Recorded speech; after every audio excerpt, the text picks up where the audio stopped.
I kind of wish with Zoom you could do like the description and all that stuff when you're putting in your feed information. You could always edit that later. Mm-hmm. You can.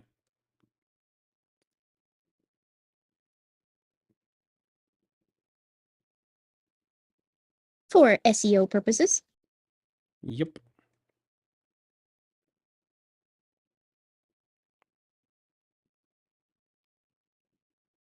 Or we can just start scheduling a stream so that we can put a description up. Wink.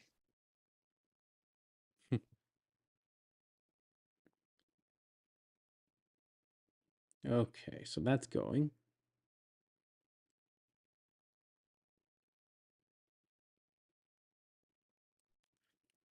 All right, Marty, are you still here? Yep. Great. Okay. We've got YouTube going. Welcome, YouTube. And let's get the live recording going.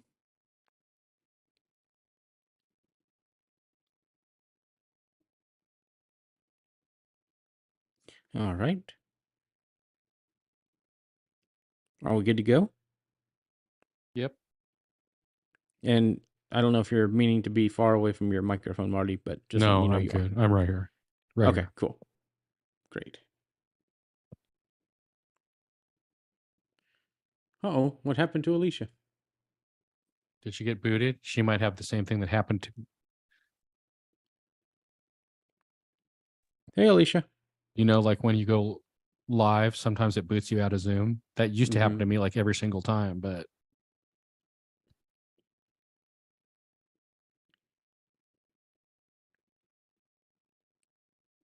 That's not what happened. I accidentally pushed leave instead of got it. Oh, you hit the wrong button. It happens. I've done it before too. Because like there's that thing where it starts recording and then it's like, if you don't want to be recorded, please leave now. Right. And there's like a leave meeting. Mm-hmm. Okay, are we ready to do this thing? yep. We seem ready to meet. All right.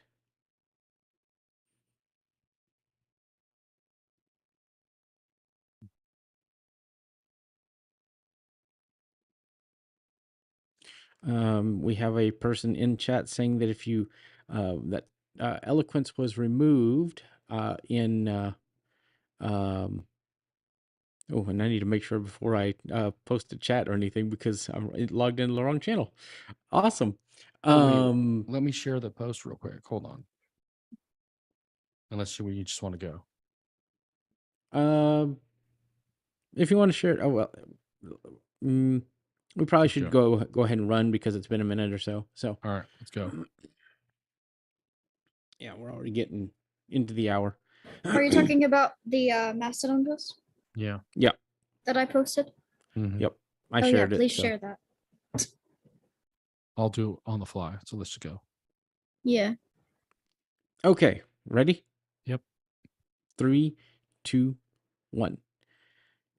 Hello, everyone. Welcome to another iCast episode. Let me do that over. 3, 2, 1. Hello, everyone, and welcome to another episode of the iCast. I'm Michael Doise, and I'm here again this week with Marty Sobo. Hi, Marty. Hey, how's it going? And Alicia Geary. Hi, Alicia. Hello, hello. All right, so we're back for episode 4. So this, we can prove that this is a consistent thing now, at least for the second episode of the reboot. Yeah. So we're two.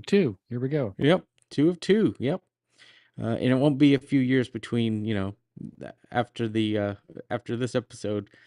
I guess we did 2 episodes originally, so this will be the test of time if we can do next week's. There you go. Exactly. So we're back for another episode. Very excited about that. And we've been playing with some new tech for a while now. So I have some experiences I'll talk about with my new phone. But, the biggest, I didn't want to talk about this last week because I like for there to be a resolution to this kind of stuff, because this is an Apple show to talk positively about Apple stuff, right? And I don't like to give too bad press if it's not deserved. And that's the iPhone overheating issues.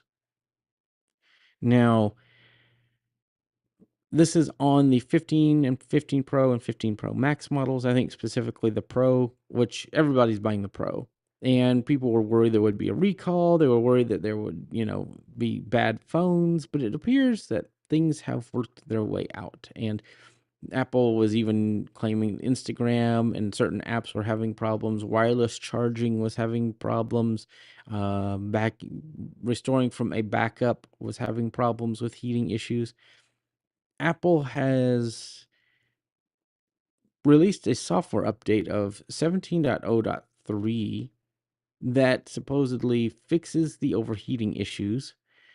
And I felt like that was really quick for them to do that, but I'm glad they did. And the concern was that in them doing that, it would make a hit to performance on the iPhone, because what are they doing to really kind of keep the chip from overheating? But benchmarks have shown with Geekbench and others that there is no degradation of quality in the performance of the processor. So I would like to know, you guys don't have this phone, but what are y'all's thoughts on this whole issue in general? Well, I would say, it's always interesting when they do all this testing prior, and then of course, once things get out in the wild, all of these issues come up when you start having mass people test. But sometimes there are things that are easily fixable and sometimes they're not. It's good when they are easily fixable, especially in this particular situation. Everyone's thinking, like you were saying, Michael, where, oh my gosh, or is there going to be a recall, or are we going to have to send our phone back and get a different phone, on and on. So we got lucky in this particular situation because it's going to be a software update, which actually came out today, I believe. And hopefully that will resolve people's problems. But we'll see as the update gets out if it actually does. I'm sure we're going to hear from people whether it either resolved the issue or didn't. So if it does, then that's great, easy fix, and you move on with it.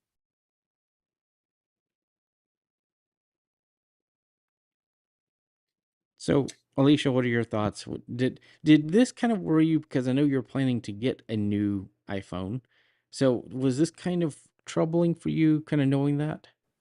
It worried me a little bit. But I think it was kind of one of those situations where it was a software issue. I wasn't it was only such a minor issue that I didn't really think it was going to warrant a recall. I think I think Apple did right by trying to get on it, get on the reports that they were hearing and actually try to test a solution. I'm glad it was just software. Totally. And, really and truthfully, time will tell, right? Time will tell to determine if this is a software issue or if it is more serious than what they thought it was. So we'll keep an eye out for that. So I've had my iPhone 15 Pro Max for about 2 weeks now, 2 or 3 weeks, I guess. 22nd, I think, was the when I got it, and it's been a wonderful phone. And I just wanted to talk about the this phone for a minute because I've had it for 2 weeks, and I have never had it even heat up beyond a point where I felt uncomfortable. And I've used Instagram, I've used all these other apps. I've set my phone up as new, and I haven't wirelessly charged it. I've just used a USB-C cable. But it's been just a dream of a phone. It just works great, and I feel like the speaker quality is a little bit better on this phone. It has more depth to the sound, in my opinion. Of course, that's my opinion. I believe audio is kind of subjective, but I feel like it does sound better than my 14 Pro Max did. I've been running pretty much every app on it that I can, and the one thing that I will say, and I'm kind of hoping that they do address this in some form, is I do feel like the battery drains pretty quickly for my use case, and I'm just kind of hoping that that gets worked on. And now that it's up to the 17.0.3 and they've made some efficiency changes, maybe that's something that they've been able to fix. So I don't know. And I think it's pretty exciting that we have, these new phones and USB-C. Google released their new phones today. The Pixel 8 and the Pixel 8 Pro. I'll just briefly talk about that here. With all these new software features, all these new things that they can do, and it's great. I think they're neat phones. I think my next Android phone will be a Pixel 8 with 7 years of software updates. That's ridiculous. But hey, go Yeah, for it if you can do it for 7 years. exactly. It's there if you want it, if you need it. But It definitely will I, outlast the phone. I Mhm. think 7 years Yeah, will outlast the phone for sure. yeah. Unless you keep getting it repaired, And one thing that's cool, I will give them props for. They're partnering with iFixit to keep these phones repaired. So I think that's a great, great feature for the That is Pixel. awesome. Yeah, that is really Yes. good. Actually, Mm-hmm. right to repair So, and all that is a really good mm-hmm. thing. Props to Google for that. And Yep. Apple has even done more towards that on these new phones where the back glass is easily replaceable. And I can actually feel a rim around the back glass where they can easily get in and replace that piece of glass. So that's exciting too, in my opinion. But it's nice, like I said, we were talking about the Google phones, and I think these are going to be great Pixels. In fact, I think from what I could tell, this is almost Pixel 3 quality, and those were some of the best Pixel phones. But I will always say my iPhone is my home. Like, I like to play with Android, I like to play with Google just because it's something different, it's customizable and all that kind of stuff, but I feel at home on an iPhone. That's me personally.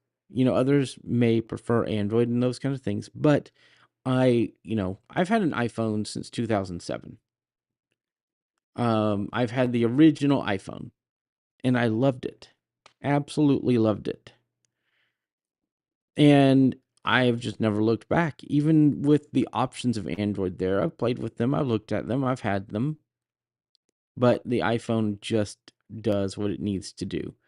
And it's done it well all these times. There were a few times where they broke magnification, like with Zoom, to enlarge things on the screen, and I have been very upset about that. But I still worked through it. We reported stuff, we got things fixed, and that's been great.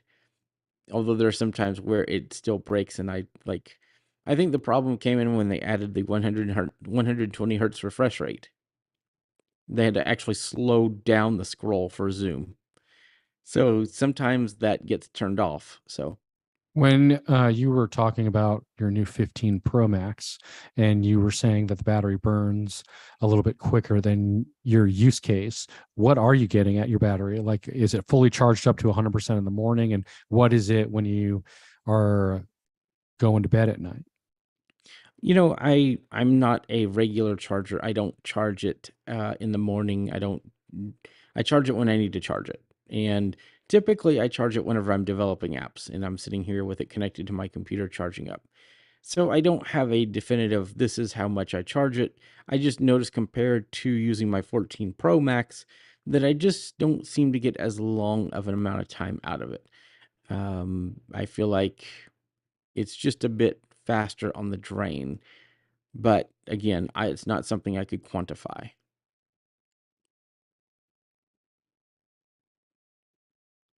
Yeah, I feel like your use case uh is a bit less of the average because you do use it a lot for like app development and things like that.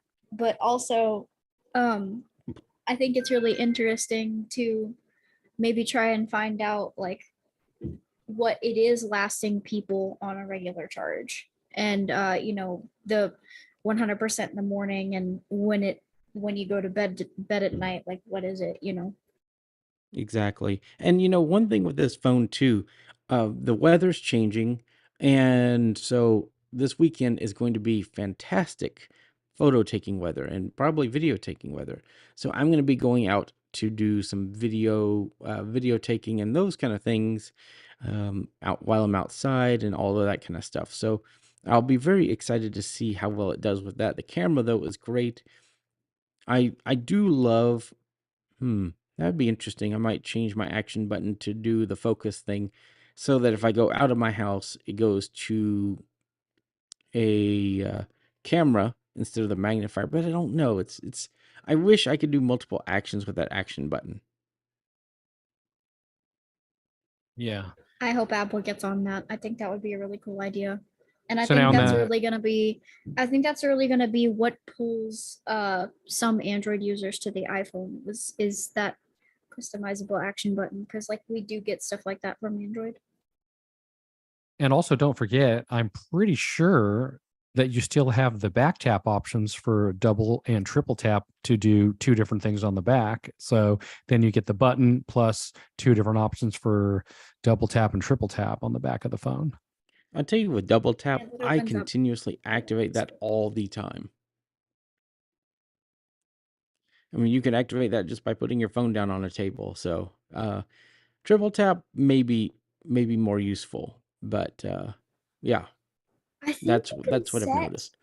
if I recall, I think you can set sensitivity on that kind of stuff.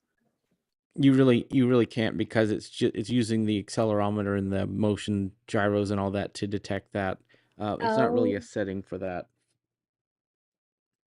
oh, I think that's a difference with Android, because for back tap on Android, um there is some sort of sensitivity control, so you don't And I like mean, trigger I it. might be mistaken on that, but it would take me a while to go through and look through the settings on my phone.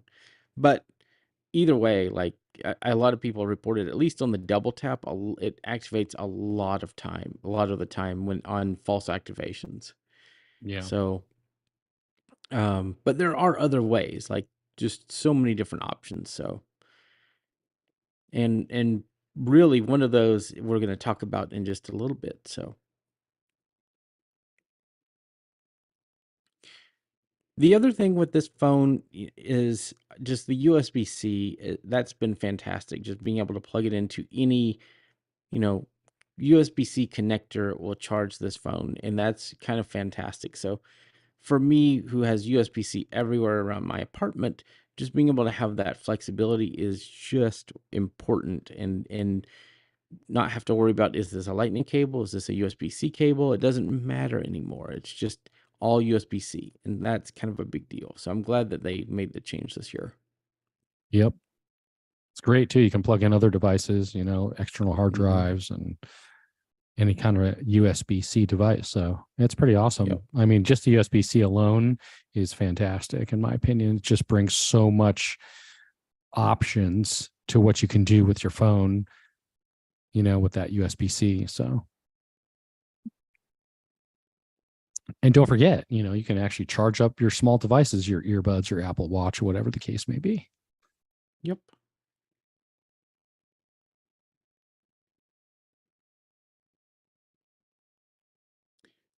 Um,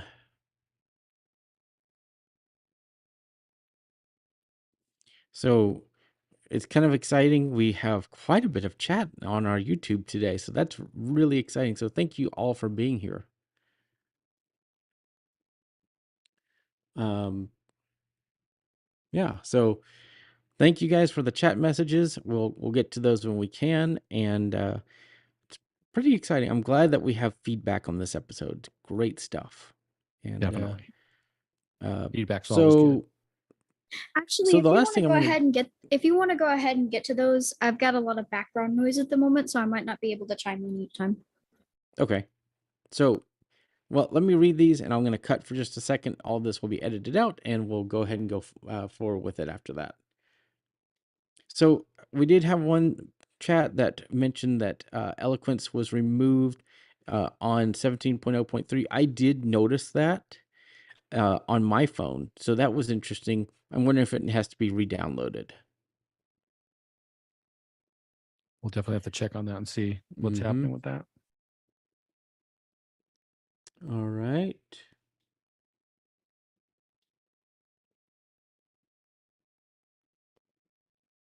More talk about eloquence.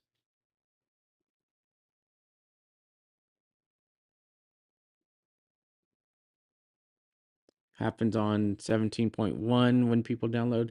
It seems like a lot of people, and I've noticed this, when you download a new update, it removes voices, like you have to re-download them. Yeah. Kind of odd how it does that, you know.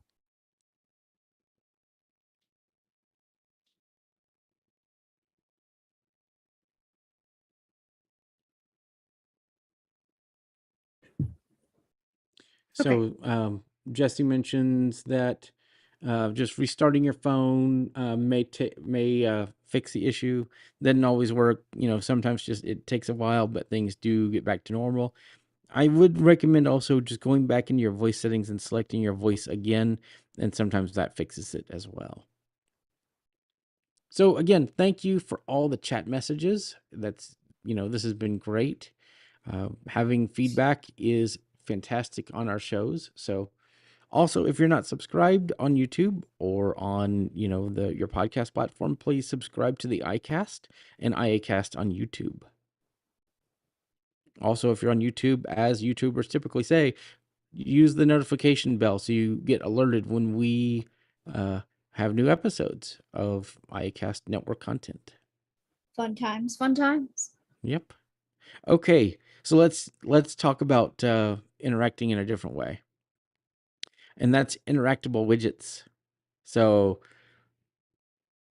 most widgets, except for Apple's because they're Apple, in the past have been only glanceable widgets where you could look at them and see like your latest appointments or what's now playing or pictures and those kind of things. Tapping on the widget would open the app. But now we have more. We have the ability to interact with widgets. But I will say this, it's in a very limited way. So an example of an app where you can interact with widgets is the Waterminder app. And there are certain widgets in there, and you can hear about that on other podcasts, which ones they are, that you can interact with the widgets on your home screen or your Today view or notification, or the, not notification area, the Today view or that first page. And what's neat about that is that it allows you to have widgets that you can interact with and do more with without having to go into an app. Is this exciting to either of you? I would say, I mean, if you're just going to do something that's quick, like check off something, I guess that's all right. You wouldn't have to go on the app. You just kind of hit the widget, check it off, and go on. I guess that would be all right. But I mean, also at the same time, it's so limiting that you almost need to open the app, because if you have to do anything else, you have to open the app. So I kind of feel like they should just give it all to you so you can do anything within the widget if that's their point. Otherwise, I feel like they're only giving you like a little snippet of what could be, and then you got to wait another year for them to give you a little more and a little more, So they should just go in on the feature, go all in on the feature if that's, what they want you to have. I kind of feel like. Well, I guess what are you expecting it to have? Well, it depends on the widget, I guess. Also, if you're going to have a Mhm. checkoff list for like to-dos or reminders or tasks, it doesn't really need to do much more than that. But it would be cool, for example, if you could check off 2 things and then add a couple of new things all like right from the same place. I think part of that is there's got to be a certain fine line between a widget and an app, because the app is going, like, the entire app is going to do more than the widget, and that's just how it should be. But the widget, there's I mean, a widget is great for doing something really quickly, like on the fly, getting it done in seconds, and you know for those times you can't open the app. I don't think a widget is truly meant for doing everything outside of the app. That's a bit too much to ask for one little widget. So I kind of see what you're talking about, but I think it's kind of up to developers whether they want their widget to do the entirety or just a few things quickly. I think it's also a matter of like the trying to cram all of these features and buttons into one tiny space can be difficult and cluttering, and it could turn into quite the mess. So I think it's also a matter of like managing your space and managing, you know, the widget size and using that to the best of the ability. But let me tell you something, there is something about being able to see Google Calendar, see my Google Calendar pop up on my work mode, and just being able to go straight to an event from that widget. Man, just like click on a separate event, like not even go to the calendar app, just go straight to that one event. There's just something about that that I absolutely love, and being able to check off reminders on the fly. Dude, yes. Yeah, So that's good I'm use loving cases, I interactive. feel like. Yeah, I'm loving interactive widgets. So I want to talk about an app that, because I think Apple's apps like reminders and others are now interactive on iOS and macOS, but there's another app. We talked about Waterminder, right? But there's another app called Widgetsmith. Have you guys heard of this? Yes, and this takes widgets to a next level. Yes. And I was listening to the Mac Stories podcast, and they were talking about this app. And you even could do like slideshows and carousels in widgets, photos. You could do like so many different kinds of things with you can make like drawers of widgets, like a widget that's a drawer of other widgets, and so many other things. From the guy's name is David Smith, and he's fantastic. He makes really cool apps. And what's interesting is he's done all of this with only two control types, guys. There's only two kinds of controls that you can interact with interactive widgets, and that's buttons and toggle switches. Isn't that interesting? Yeah, Buttons and definitely. toggle switches. He's definitely really innovative. All his Hmm. apps are really innovative. He's just really good at, pulling off things you wouldn't think of. And all of his apps look really good in terms of look, feel, design wise, but Hmm. functionality also. He does a great job all the way around. He's just a really good developer. And the Shortcuts app has had interaction for quite a while because you can put the Shortcuts widget on your home screen and tap on specific shortcuts in that widget. So that's not anything new. It's just now new for uh, developers to take advantage of. So, is there any widgets or any kind of things that you have that are apps that you wish that you could use as widgets? Hmm.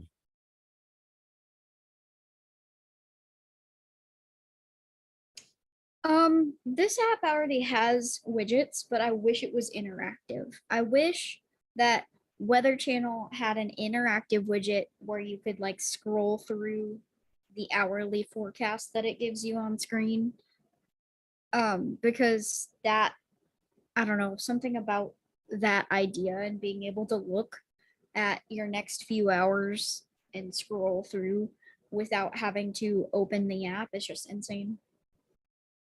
Yeah, or if you have a weather app, even the regular weather app, I don't think you can scroll through your saved locations within the widget. I think you have to open up the app for that. I think that's kind of a, I don't know. I feel like that's a bit beyond a widget. Just to be able to swipe through your different saved weather locations. I think that'd be, if you could just look at a widget in the today view and you can just go, oh, let me look where I'm going instead of the local location that you're at. You can flip through, maybe you're going to be, flying or something like that. And you just want to flip through the widget real quick and see what the glance of weather is where you're going. That'd be a good feature within the Yeah. widget.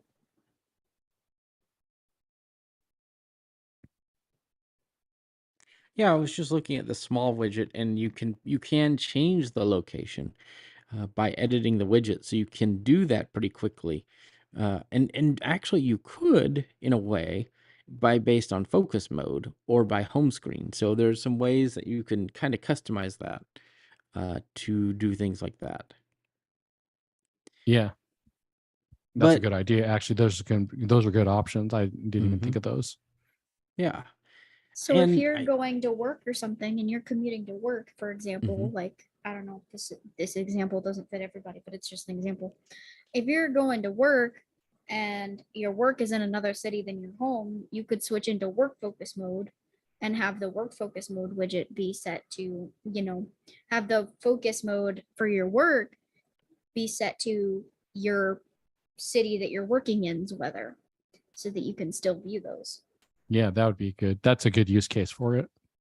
Yeah. And I know that Android has similar things. I made an app called Current City where you could monitor what city you're going through. I don't know if it's still in Google Play, but it had a widget. And I made a app called Start Speaking, and it had a widget where you could put text and it would speak out loud on Android. Again, I need to check the Play Store to see if they're still there. But you had a lot more control over widgets on the Android platform where you could put text fields and things. Well, I can't remember if you could put a text field, but you could do a lot more of the controls and things like that, and you had a lot more control over the size of the widget. I do kind of like Apple's a little bit better because it was small, medium, large. You don't have to worry about precision pixel pointing and the DPs, device pixels, and all that kind of stuff you have to do in Android land. But it's just one of those things that the differences between platforms, what you prefer and what you like, because designers have full control over what they do on Android. iOS, you kind of are handheld through the design process. So it's just in what you prefer. But since this is an Apple podcast, I kind of prefer the Apple way. But that's beside the point. The I kind of wish that there was I guess a better, like, the shortcuts widget is fine, but I wish there was more of a like show sub lists of shortcuts, folders, and more customization to the shortcuts widget through interaction. That would be pretty nice. But I need to go through Widgetsmith and just see what's there, what I can customize and things like that. Even starting a timer from a shortcut or clocking in and out as widgets would be really nice. But I think that we're just seeing the beginning of these interactive widgets, and I think it's just very exciting to see where we're going to go with that from here. So, do you guys have any thoughts that I haven't mentioned about these interactive widgets? Yeah, I mean, it would be cool to see where they go in the future, but I feel like I'm with you. I want to check out Widgetsmith and see how much more that expands what you can do with widgets. I don't currently have that app, but I want to try it and see where it actually will go, what you can do, how kind of crazy you can get with, your widget. So I'm definitely going to give that a try and see how that goes. I'll probably look into Widgetsmith. I think it's a cool idea. For sure. So, those are our topics today, but we're gonna we're gonna for sure start this segment this week on as we wrap up the show, as we do similarly on the iCast, but we're gonna focus on apps on this show. So I hope you guys have picked an app. I have, and if you want to start us off, Alicia, do you have an app for this week? And if you want to give your contact information as well. Um, I have been playing around a lot with uh I've been trying to find a lot of apps don't really that aren't really available in other places, or like, productivity type apps. Um I discovered one this week called no, I haven't really played enough around with that one. I use a tool every day called Engross. Engross. I'm not sure if I talked about it here or not, but it is a Pomodoro stopwatch timer app with a calendar inside of it and a to-do list. So it's all of your productivity spaces in one. But what I like about it is that the timer can be used to track your progress on your work and towards certain tasks, and you can label it and mark a certain task that you're working on within that timer.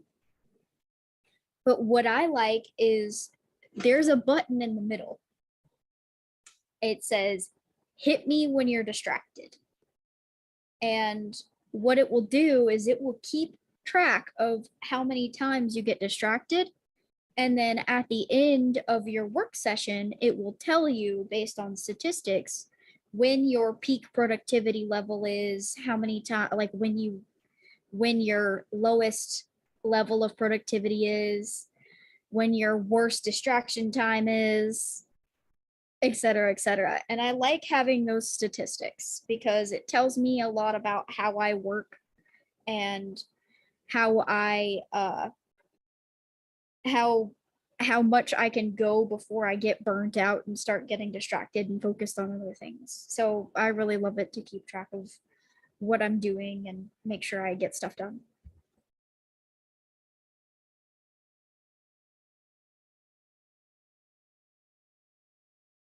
And where can people find you on the internet? Oh, uh, on Mastodon, I am Blind One Lives at techopolis.social. On Discord, I am Blind One Lives. My website is blindcopywriter.com. You can also find me on LinkedIn as Alicia Geary and Facebook also as Alicia Geary. All right, and Marty, what app is your pick for this time?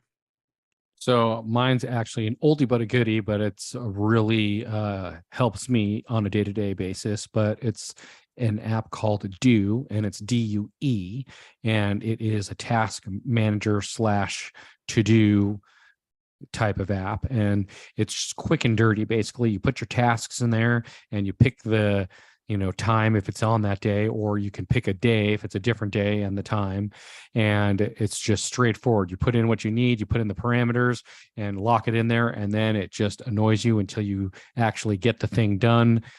So I really like that app. It works great with voiceover. It works on all the things, so my watch, my phone, iPad, and on the Mac. So that app is really good for just quick and dirty. Drop your tasks in there or your reminders, and it'll just annoy you until you get them done. So great app, been around a long time, really well designed, worked with voiceover. So oldie but a goodie. So check that out if you're looking for something like that. If you want to track me down, you can find me on Mastodon, Marty at unmute.community. I love that app, by the way. It's a really good app. Fantastic. And so I'm going to be the fun one of the group this time, and I'm going to pick my pick for this time is called Marvel Unlimited. I'm a huge comic book fan, and I love to read comic books. So you can download Marvel Unlimited. It's like $10 a month, and it gives you access to every Marvel comic book ever made, pretty much. And so I'm reading like the Fantastic Four series from the 60s.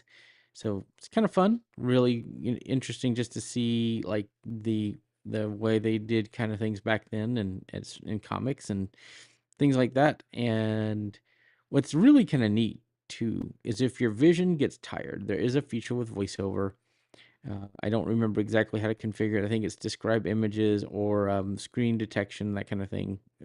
Screen, what's it called? It's basic screen recognition, I think is what it's called. And if you have that on in this app,